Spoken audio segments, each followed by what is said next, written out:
I have a lot of patients on Wegovy and Ozempic, and these are my thoughts.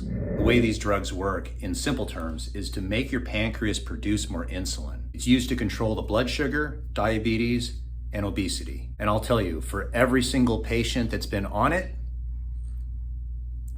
it's worked. In fact, it's worked amazingly well. Yeah, there's side effects, but none of the patients care. So then what's the problem? What's my opinion? Every single patient that's come into my office and says, oh, I'm gonna start Ozempic next week, I tell them, that's awesome, good for you. Just out of curiosity, when they start this treatment, do they tell you what to eat along with it? Do they give you any type of diet plan? Do they inform you maybe you should go for walks and exercise or anything? The answer is always the same. Nah, they didn't tell me to do anything. They said I can eat what I want. And herein lies the problem. This, in my opinion, is the biggest failing. Doctors, my God, you have an opportunity to control the person's diabetes, to essentially get them to lose weight without even trying. What an awesome drug this is, but take it as an opportunity to try to get some momentum and get people to start doing the right things to maintain it. Because the $1 million question is, how long are you going to keep the patient on the drug? Let me know in the comment section how long you think a person should stay on these drugs. But the way I view it is, look, if a person's really obese and they're pre-diabetic, or they can't control their blood sugar, or they're full-blown diabetic, yeah, something needs to be done. But you know what's fun is when you start to achieve the goal of weight loss, when you start to control your blood sugar, you've got this momentum going. Why not improve the diet and improve the amount of exercise or activity that a person's doing in conjunction with it, so that, first of all, the person will be encouraged to keep doing that?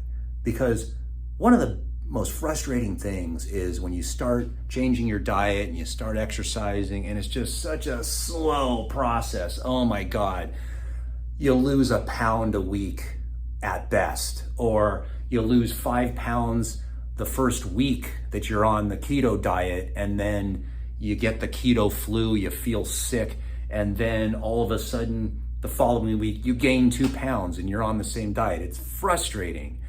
It doesn't have to be that way. If you're a doctor and you're giving people drugs that make them lose weight, then that's a great push. It's like a big boulder that you can't get moving, and you just want to push it down a hill. And all you have to do is get it rolling. The Ozempic, the Wegovy, look at it this way. These are drugs that can get you to where you can get that big boulder pushed, and once it starts rolling down the hill, you can continue that momentum. Imagine if a person loses 100 pounds. That would be awesome. But then what? You always have to ask the question, then what? Now, I assume that people are not going to watch this video.